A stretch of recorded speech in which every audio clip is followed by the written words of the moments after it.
Good evening, everyone. Hi, this is Sherry Sims, founder of Black Career Women's Network, and thank you for tuning in for another career conversation.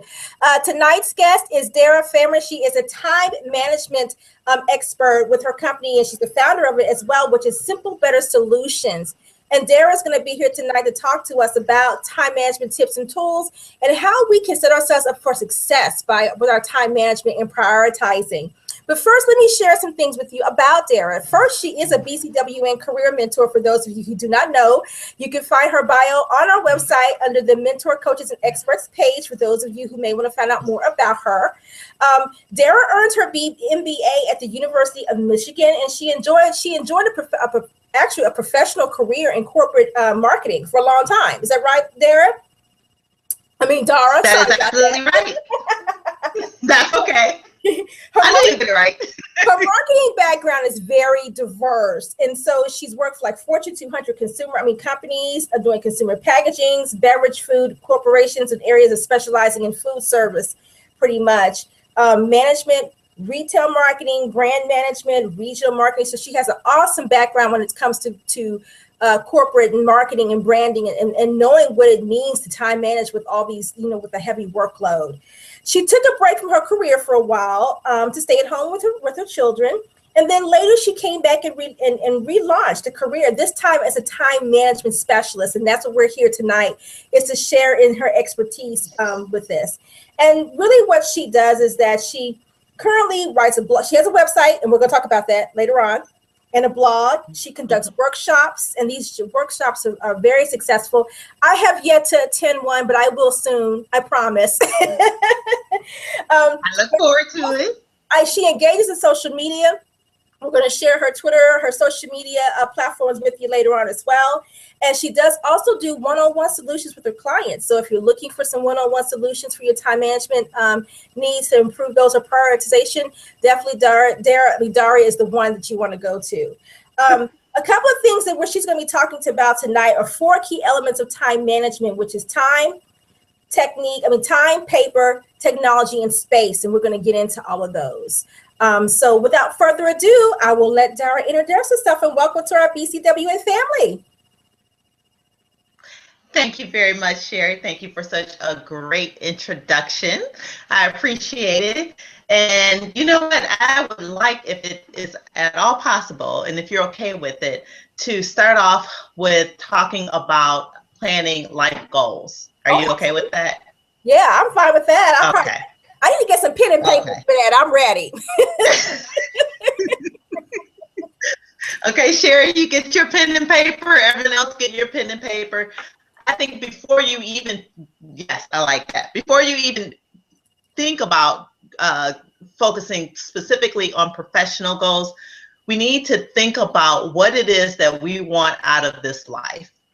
What is going to be most critical and most important to us? And so this should incorporate both your professional as well as your personal goals. What I'm going to suggest to each and every one of you, and I've done it, and believe me, it is so helpful, is to create a top 10 list for yourself. Okay, a top 10 list for yourself of the 10 key most important things that you want out of your life. What is it that when people look at you, what is it that you want them to see? Not only professionally, but also personally. When you come up with this list, it provides such an excellent set of guidelines as to how you conduct yourself, both personally and professionally. I did this for the first time, like really wrote it out probably about a year ago. And once you do write it out, I'm going to ask for you to reiterate it to yourself. Say it to yourself every day. Go through the list. That should be the first thing you do. It will take you less than 30 seconds to do, but it really helps to set the tone for who you are. Some things I will, in terms of full disclosure, I will tell you some of the things that are on my list. I want to be healthy. Being healthy is important to me. So for me, that means that I need to consider what I'm going to eat. I need to consider how important it is for me to get a workout in. As far as a professional goal that I have is to be seen as an expert in my field. So that means as many speaking engagements as I can have, being available on social media. So just different things. So whatever it is that you want out of life, I'm married. I want it to remain a happy marriage. So that's something else that's on my top 10 list. So every morning when I get up, I just go through this list. And it just really provides, I can't tell you, it doesn't even take that long to do. And in terms of some ways that you can do it, or that people tend to do it, is like a vision board type of thing.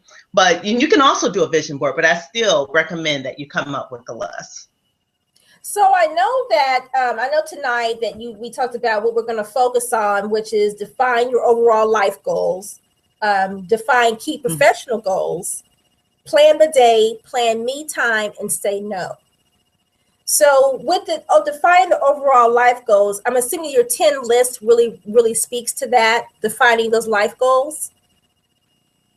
That is absolutely correct, Sherry. That is defining your life goals. That top 10 list is defining your life goals. Everything else becomes so much easier when you have a focus, when you're more focused in terms of what it is that you want out of this life.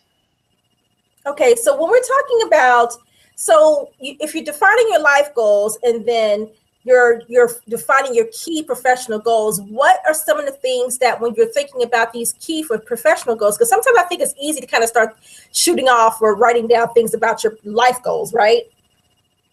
But what about your professional goals? What are some of the things that they should be thinking about when they get ready to write this, this key professional goal list, or defining that? What are some of the things they need to think about to create that list?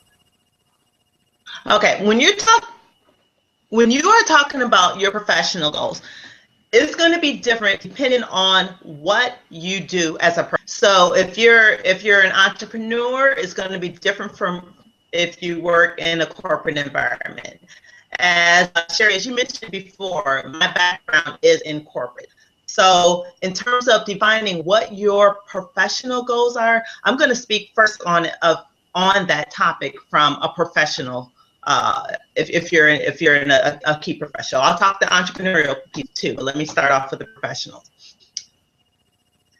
You want to make sure that what's on your list of what your key professional goals are tying into why you're in the position. So why have you been hired for this position? What is it that is expected of you? If you are unsure of this, the first thing that you can do is go to your whatever has been defined as your objectives as your job, and then write out what you understand to be your key objectives. If you've had a review, or if you are fortunate enough to be in a position where you earn some type of bonus, then a lot of times that information is provided on what you're going to be reviewed on. If you are not sure, if you're like, I have no idea, and let me tell you this, there was one time I was hired into an excellent company, and the company was going through a period of transition. So they hired me in, I was excited about my position, but my boss was being moved someplace else. So I come in and they haven't really written out what it was that I was supposed to do. So I just kept asking, what I need a job description. I need to know what to be reviewed on. So I know what to focus on. So if you're not sure, just make sure that you go through the proper channels and find out what it is that you're supposed to do, and then write it out and gain agreement on that. And this will help you to plan a day, which I know we're going to talk about later. Okay, so that's where you need to start before you make this list. Is thinking about where you are right now in your current role. In your current role, what is it that, why are you on the payroll? Why have they hired you, and what they expect out of you? Okay. So that should tie into, and that should help you to list out, and there probably won't be 10 things on that list. So there may be like 5 or 6 key things that your boss is expecting, because you always want to make your boss look good. If your boss looks good, you look good, everybody's happy. Mm-hmm. So what is it that is most expected out of you? because this is going to help you to figure out what you need to focus on when we talk about planning out your day.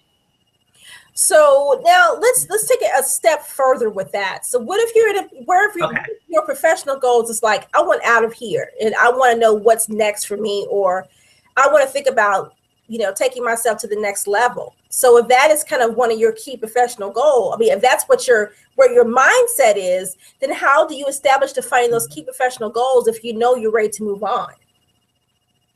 Okay, then you still need to make sure you are getting paid to do something, so you still need to make sure that's done. But what you need to add to your list is what your next professional goals are, and then find out what it is that you need to do in order to be able to move on to whatever that goal is.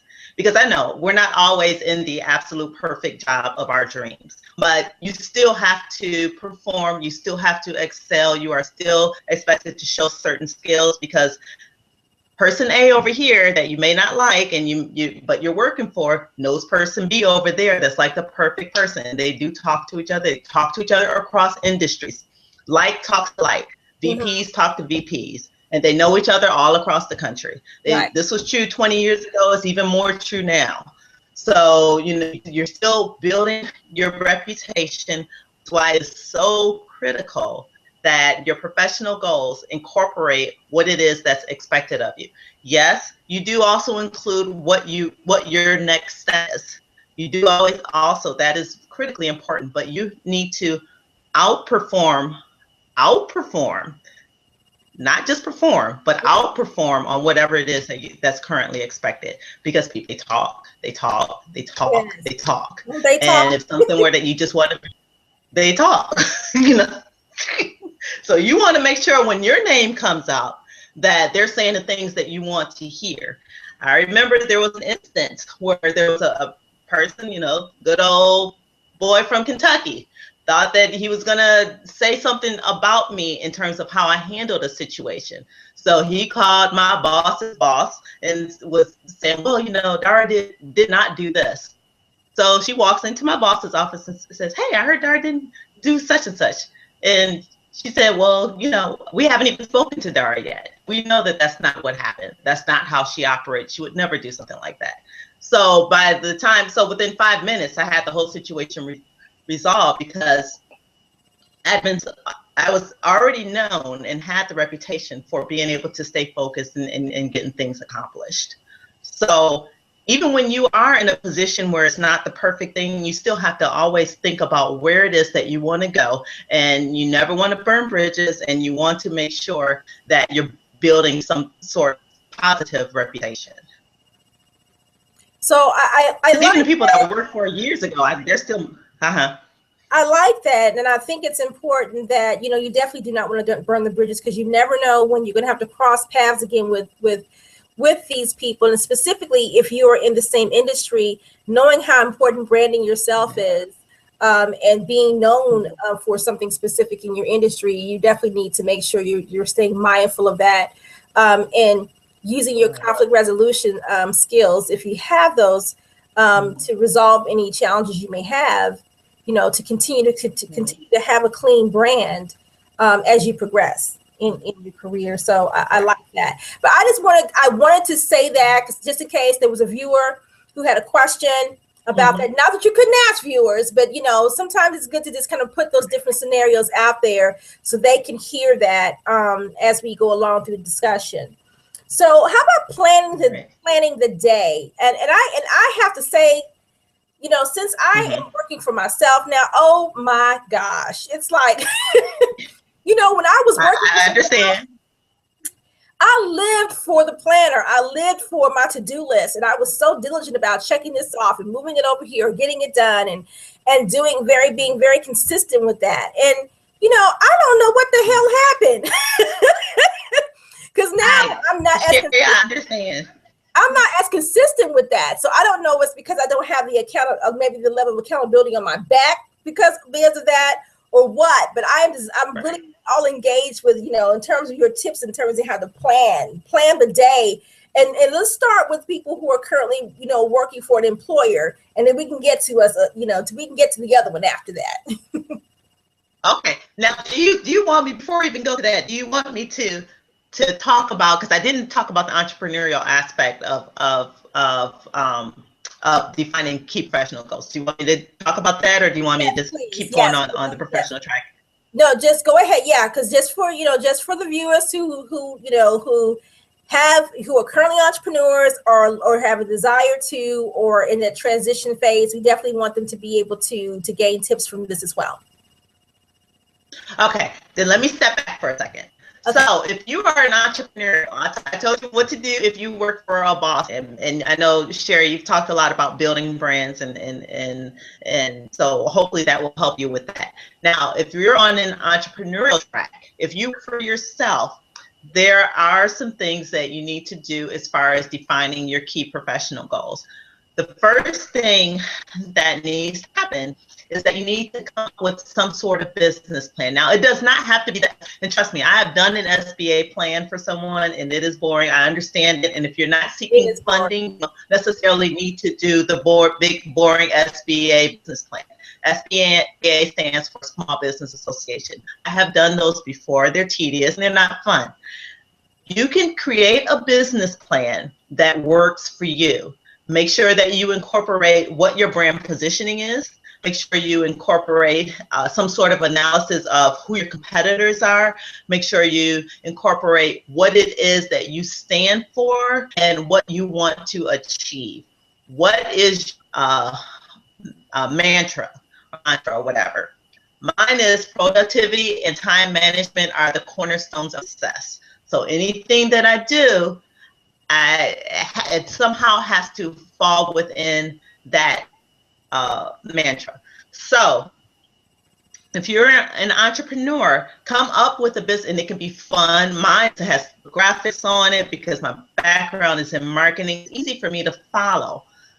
It not only defines like what it is that I want in the long term, but what are my key strategies.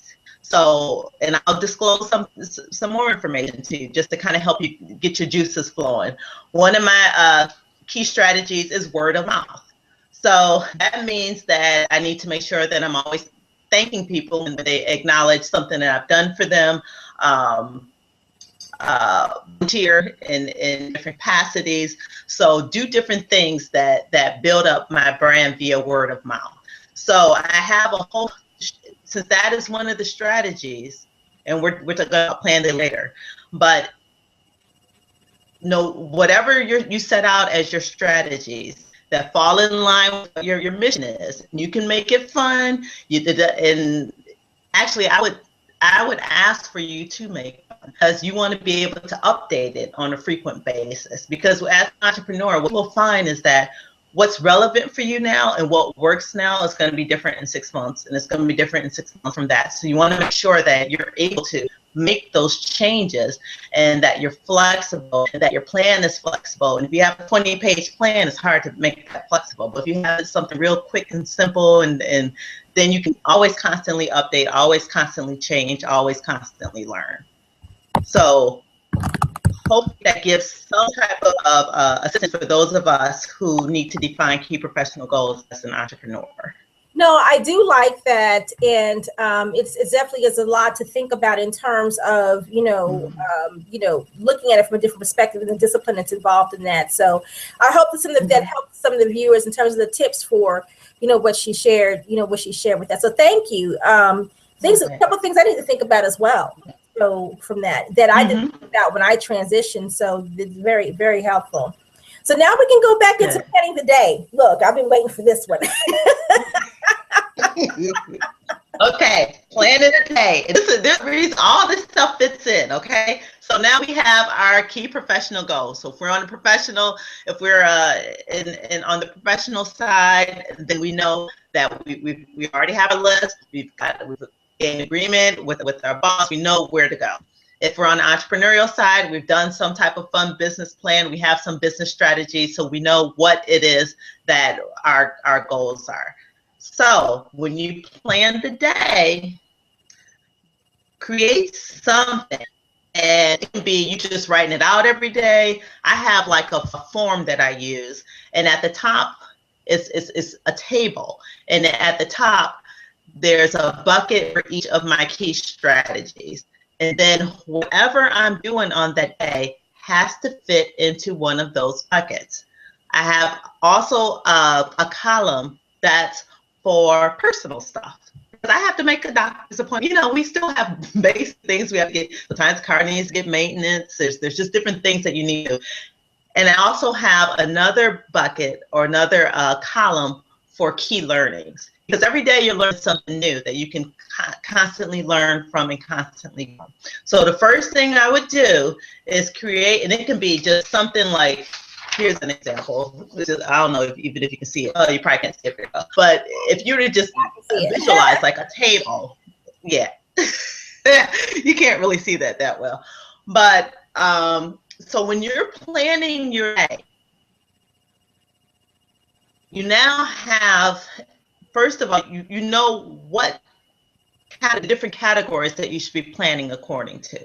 Mm-hmm. So each day, take some time, either at the beginning of the day. Some of us like to do it at the beginning of the week. Just know there's going to be some changes coming. But at the beginning of each day, just take a few minutes of quiet time to define what it is that you're going to get done. Okay. Now, and those are your tasks. And that's your planning your day. Those are your tasks. Now, you don't want to have a task list of 50 items because that's not realistic. You're not going to get that done. Okay. When you do list out what you're going to do, those items need to be prioritized. Okay. So you can have like your high priority, which is your A task, and ideally most of your day should be spent on your most important things. If you do that, there's going to be some things that are not going to get done. And then what you can do over time, if you notice that there are certain things that are never getting done, it may be an opportunity to, if you're in a professional environment, consider delegating it to someone else. You can look and also say, well, do I really need to get this done if it's never a top priority? Right. So you always want to be working on your most important tasks. The other thing is when you're planning a day is plan a start time and plan an end time. If you are constantly going 2 or 3 hours over your end time, then that probably means that you're not delegating where you need to delegate, or you may not be as focused as you need to be. It's a hard thing to hear, but it's true. No, I definitely believe I've worked in some. Yeah. And, I watch the clock, and I try to keep 5 o'clock as the quitting time. And, and I'll do it. And then 2 or 3 hours later, I'm right back saying, okay, I'll send a couple of emails before I go to bed, instead of just leaving it alone until the next day. So I do get that. And I do try to stick to that end time a lot. I won't take appointments after that time unless it's, unless the client is, working, and that's the only time they can meet with me, via telephone or what have you. But I definitely try to stick to that 5 o'clock end time. I definitely try to stick to that block. So I like that. Viewers, what you can do, and one thing I didn't share as we were when we started out with the career conversation tonight, is that you can tweet your questions to us at BCW Network or BCW CEO or BCW Network CEO, or you can use, for those of you who are already currently in the Hangouts, you can use our Q&A box to ask questions. Feel free to tweet and also use our Facebook group page as well, and you can also use that to get your questions answered as well. So just want to share that with you because I didn't do that in the beginning. All right, so let's talk about the planned me time, because the planned me time I think is so important, and this is something I'm really starting to learn more, that I can have more control over this than I'm choosing to. So talk about what should people do when it comes to planning. What does that mean from your perspective as the time management specialist? What does planned me time mean? Okay. What I mean by plan me time is plan things to do plan time to do things that are important to you and that are fun.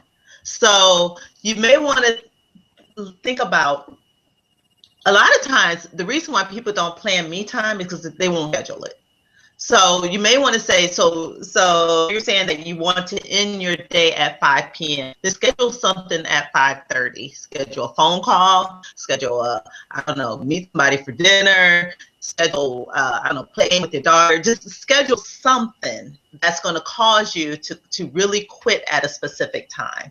Okay. Okay. Every day, and this is no matter what, on most days I pick up my kids by 4 p.m.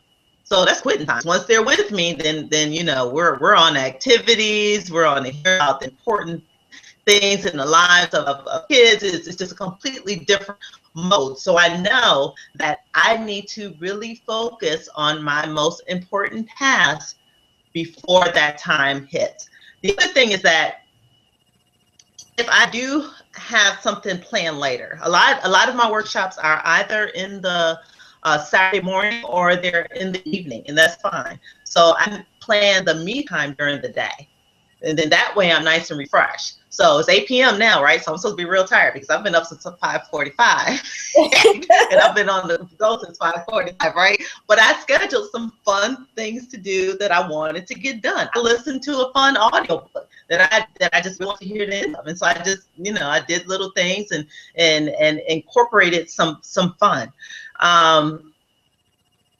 If there's something that you really want to do, a lot of times people say, hey, I've really been meaning to do this. Put it on your calendar. Find out when the place is open. If you want to go, oh, I don't know, I can't think of something right now.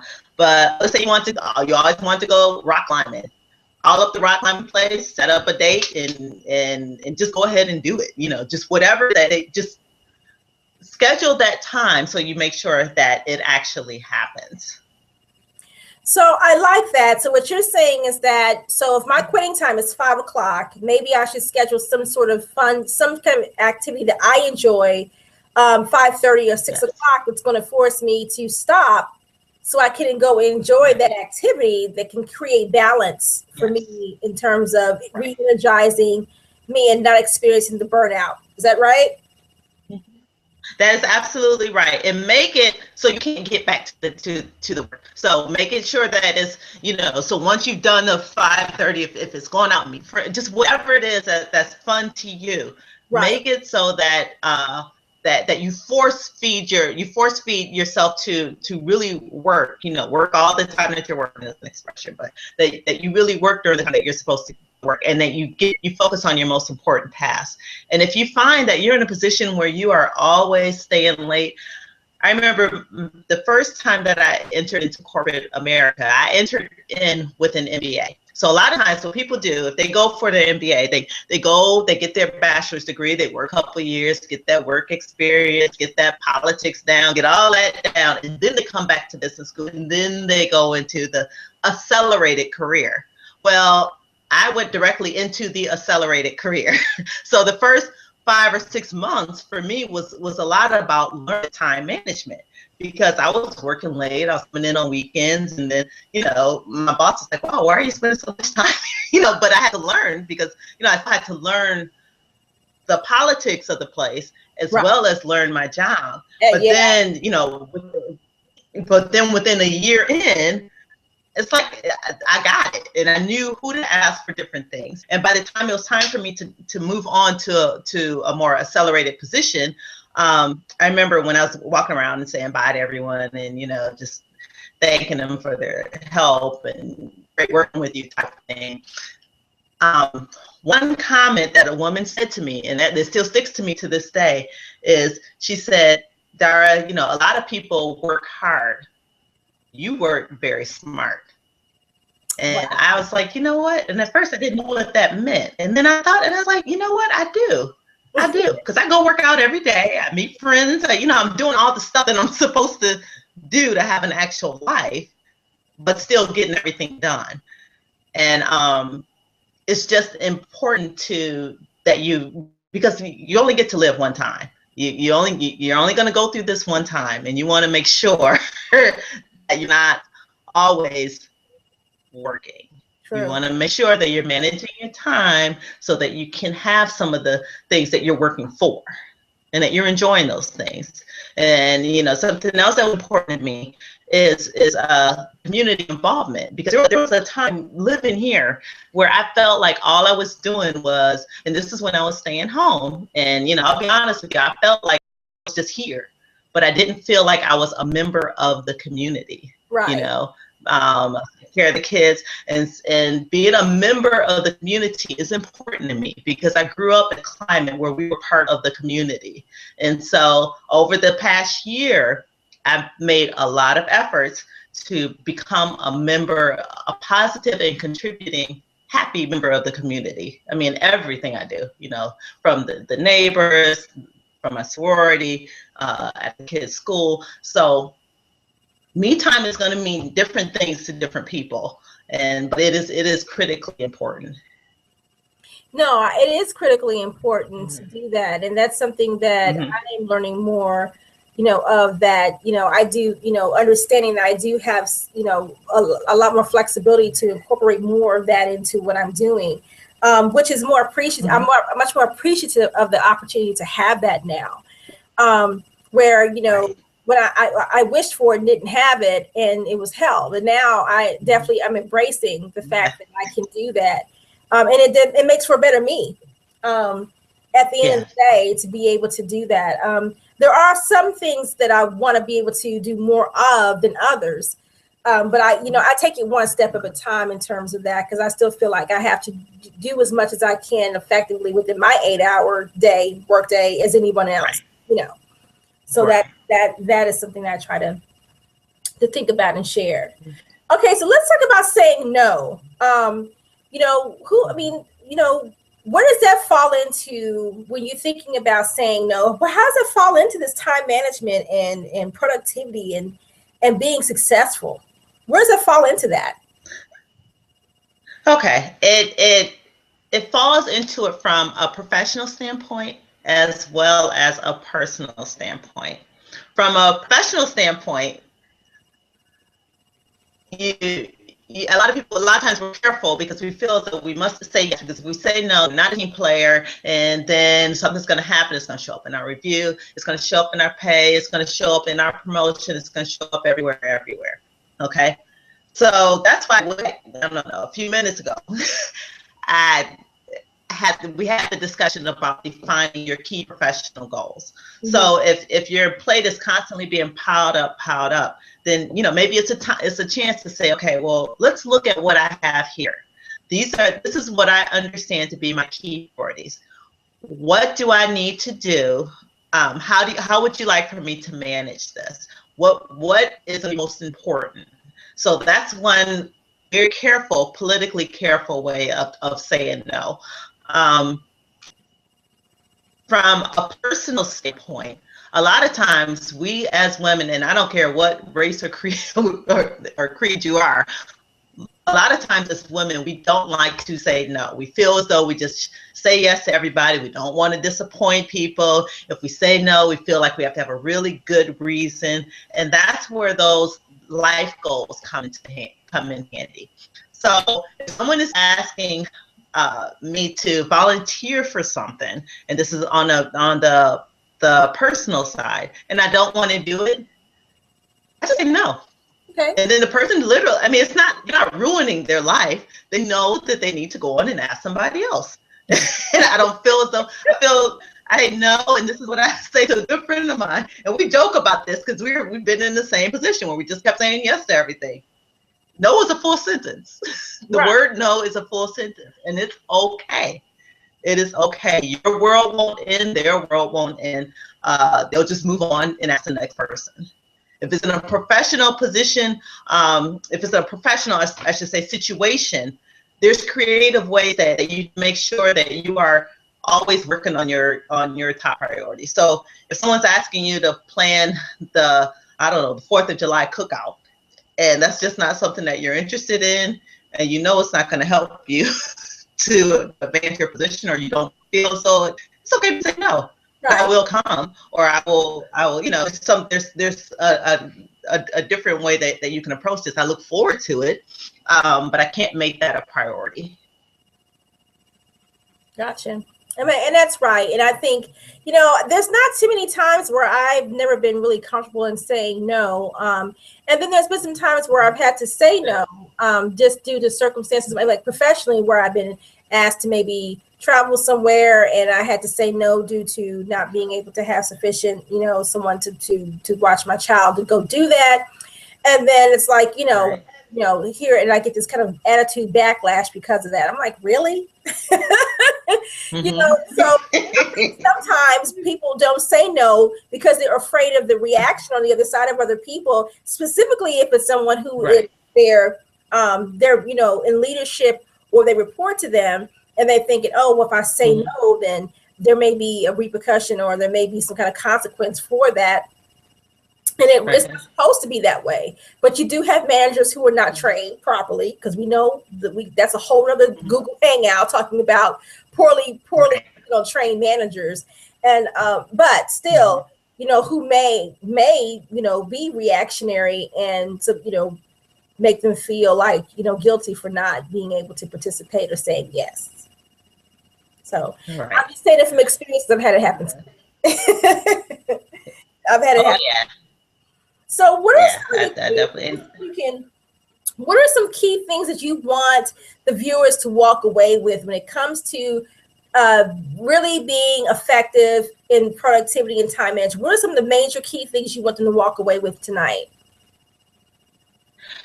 One of the most important things is to make sure that you are always focused on your key priorities. Always, each day you should be focused on whatever your top 3 tasks are. Another thing that I would say is that be aware of your own circadian rhythm. Some of us are really, really good in the morning, and we can get 6 hours of work done from 6 a.m. to 8 a.m. A really good jump start to our day. Some of us need to sleep in later, and our 3 to 6 p.m. the best time, and that's when we can really, really focus on getting a lot of different things done. I would say that make sure that you are aware of what your key time is. For me, after in the evening, I'm just kind of like out of it. So it's not a good time for me to do something that's highly strategic. And this would not be a good time for me to try to write a blog. It's just, I wouldn't be able to put it all together. This is good because you brought this up on our Real Career Talk call we did a couple of weeks ago about the circadian rhythm, and we were talking about that. And so, I mean, that is so, let's just talk about that a little bit more, because I remember you talking about that. I really sat and thought, what is my peak times of productivity? Now, I do know that for me, about 3 o'clock, man, it's a wrap. I'm ready to take a power nap for about 2-3 hours. I mean, I'm literally, and that may be what you do. Yeah, it's like about 3 o'clock. I'm like, I'm ready to go to sleep.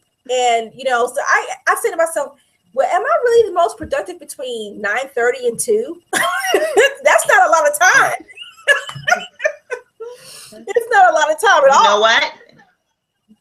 But to be honest, that's when I'm most productive. And I find that if I give myself something really, really fun to look forward to at 1 p.m., so, maybe like a run, or maybe I get to go see if I see something, or, just something really fun to look forward to during my peak productivity time, which is the morning. I'm more focused, because I know that I got that carrot, I got the carrot.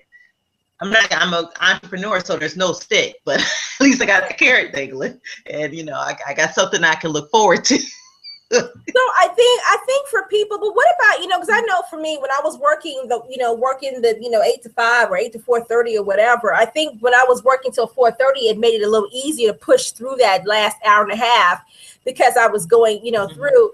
But for those who have to struggle through that part, I think just being aware, first of all, don't you agree, of what that, when your body is signaling that, I'm kind of ready for this downtime, and recognizing that, for me, I'm one of those people, I can sleep till 8 o'clock in the morning. That's kind of like my time where I can actually wake up at 8 a.m. and feel rested. If I get up any sooner than that, I feel like haven't gotten enough rest.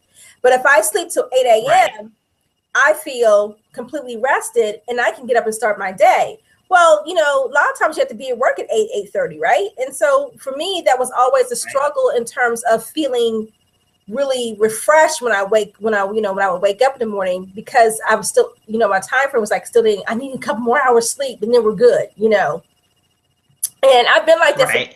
I've been that way for years. And so I think now for me, sleeping till 8, I feel guilty doing that, but I feel better. So when I'm up by 9 o'clock, I'm ready to start my day, and I can stay focused that way a whole lot better. Right. And like you mentioned, most of us cannot do that. I can't sleep until 8. I don't have that luxury unless it's the weekend. That's the only time I really have that luxury. So my morning routine is geared towards it's simple, but it's geared towards making me feel like I'm getting something done.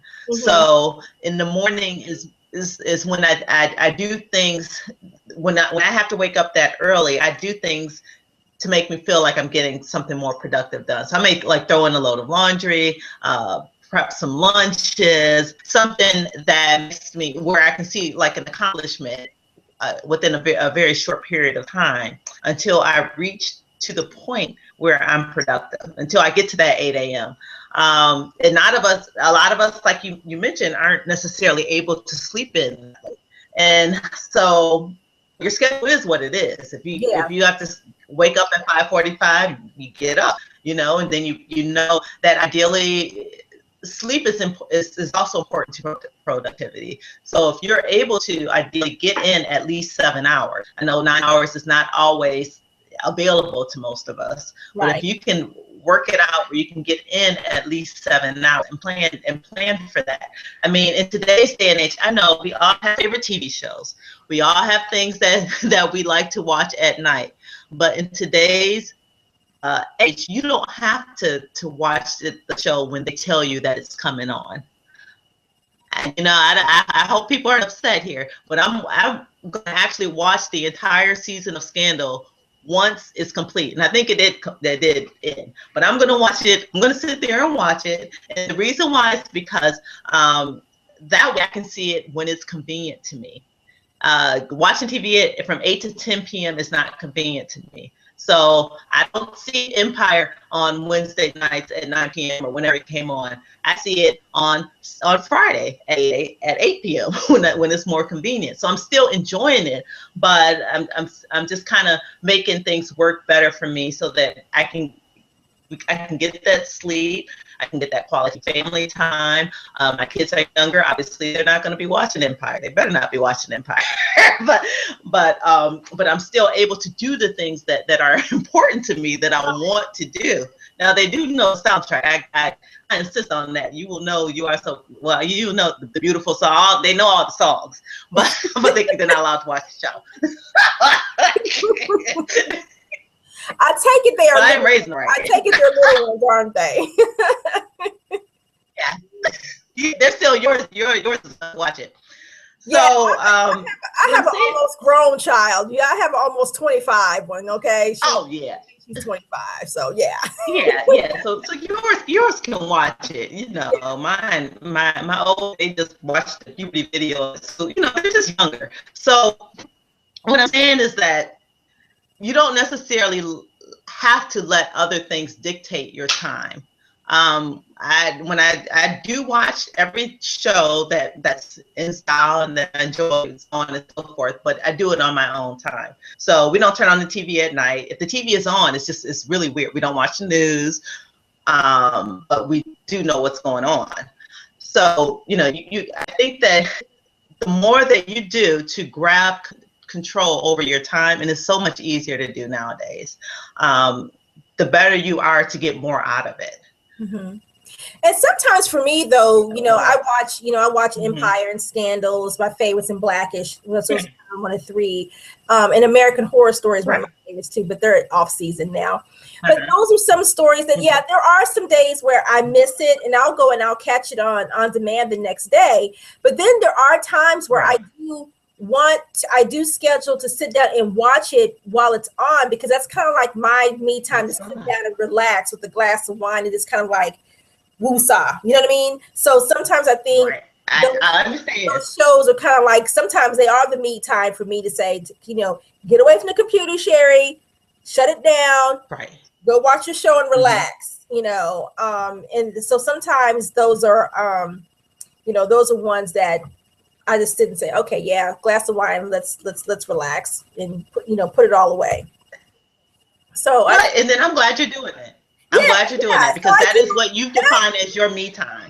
Yeah, I do, and not every week, because there's some episodes like of Scandal. I was like, okay, I just really don't want to go lay down. I'll catch it tomorrow on the band, So, and then there's some, if I see the preview and it's kind of juicy, I'm like, well, you know what? I think I may just carve that in, because I can see what's going on. I understand.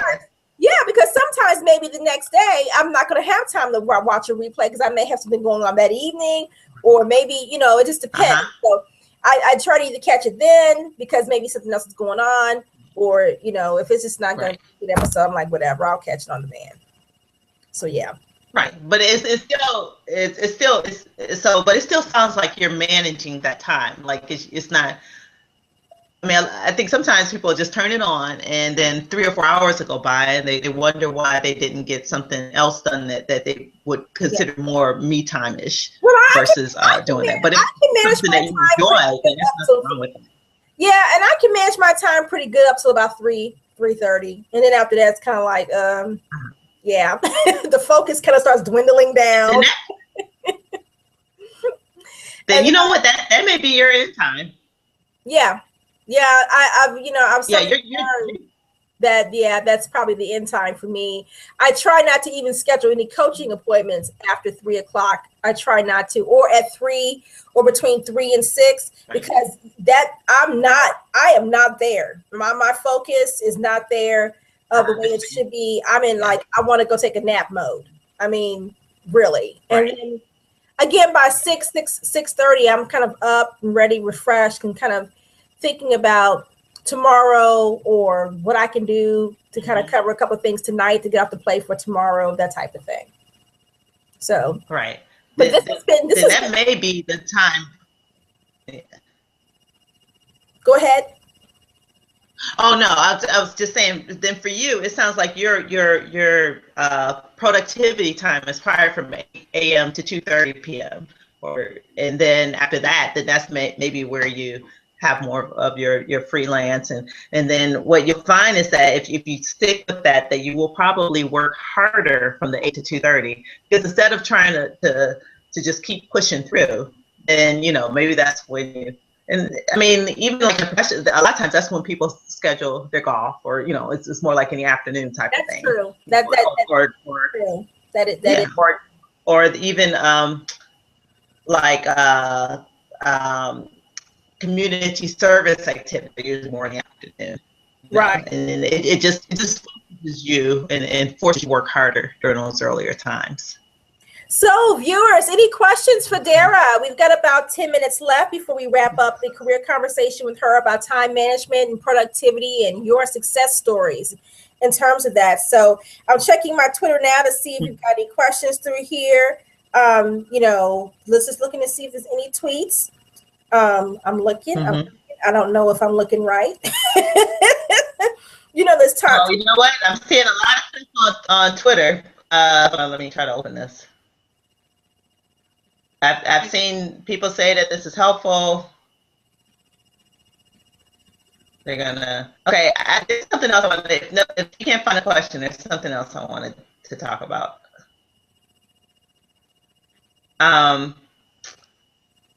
Space. Unless you see, so I'll give you a second to look through this. And one of the things I wanted to bring to the viewers' attention, because I've seen it, I've noticed right behind Dara, she's got her there's her shelf, and she's got all the these different, little box shelves in each of those. And so, I guess the viewers and myself, the viewers probably hadn't even noticed it, but I know I have. So I kind of want to know, what is that method back there going on? What you got going on in that background? Okay, so this is our actual workspace. This is where I feel the most productive. This room, if I were to flash the thing around, is when we first created it, it was going to be a dining room. We didn't have kids. We bought this big, huge dining room table. And then as the kids came along, we realized that this room has more potential in terms of how we actually use it. So if you look right behind me, those are my shelves. And so anything that I need during the day is very neatly, well organized right behind me. I just go and get it. Now, if you go a little bit further down on these shelves, there's some for the kids. There's a homework. Each kid has a homework cubby. There's like one for paper, arts and crafts. There's also over on the other side, there's a music area. So we set up our home, and this is why I was saying I wanted to talk about space, according to how we actually use it.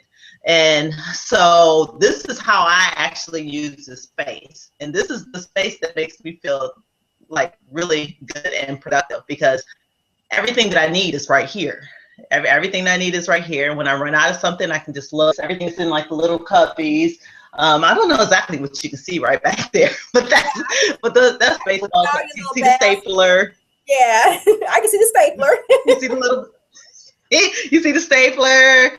You see the little basket. I mean, what you see is like real life and this reality, and it's easy for us to maintain.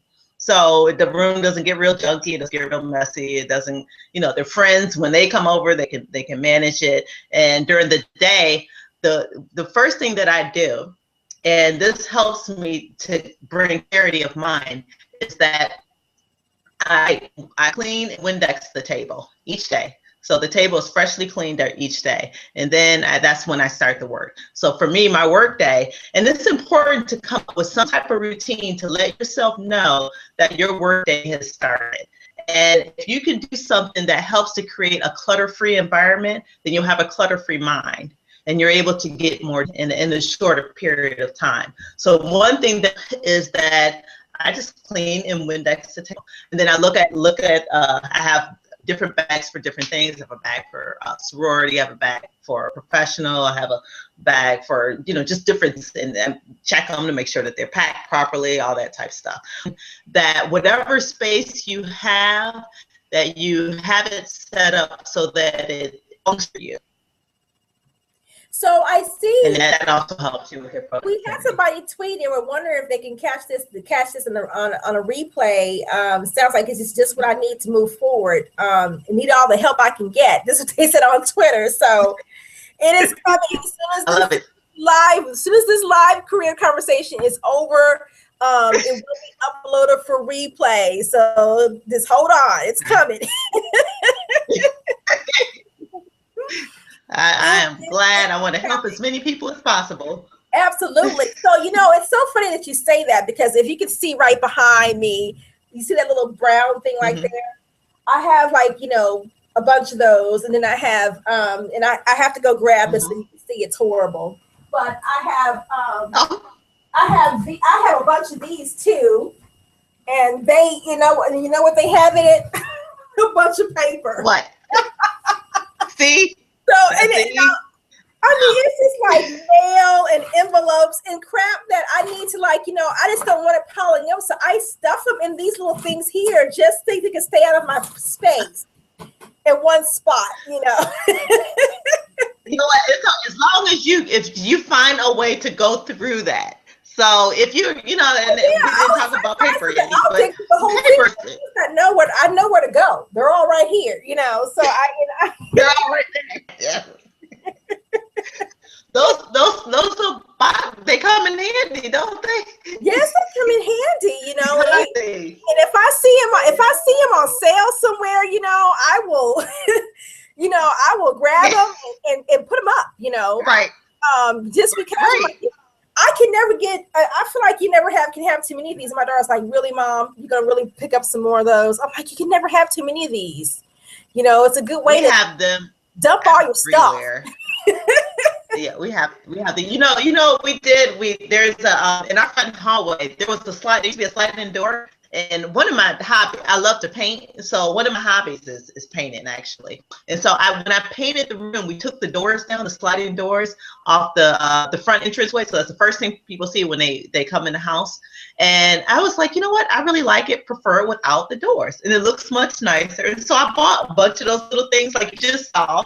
And so like hats and gloves and scarves and stuff like that go in there. But it forces us to, when we walk in our house, since it's the first thing that people see when they come in the house, and we have a fair amount of visitors, it forces us to keep that area neat. And when that area is neat, it just keeps, that's something else that the less clutter you have in your space, the less clutter you have in your mind. And the more clutter-free that you are, you're able to get a lot more done in a lot less time because you don't have that nervousness. You don't have that, clutter is stressful. Yeah, and one of my sayings, and I share this with my daughter, I said, a cluttered house is a cluttered mind.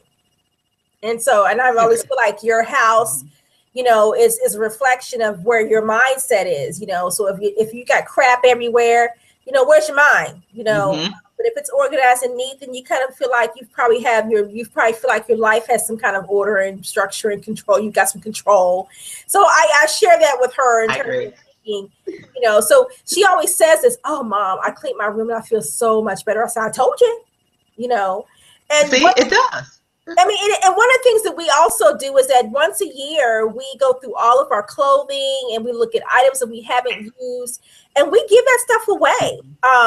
Just to kind of keep from accumulating so much stuff. So we go through once a year and give away all these, give away clothes and things like that, just because if it's just sitting, it's still kind of, it's irritating. If you like, I haven't worn that blouse in years. I'm not wearing that again. And then I've given away some stuff and I hate I did. Because 3 years later, I'm like, you know what? Usually, well, you know what? Usually it's a good idea. It usually is a good idea. And it's nice to be able to know that you're giving it a different life. I mean, there's so many things, even like I mentioned before, I like to paint. Old paint can go to charities, and then they use it.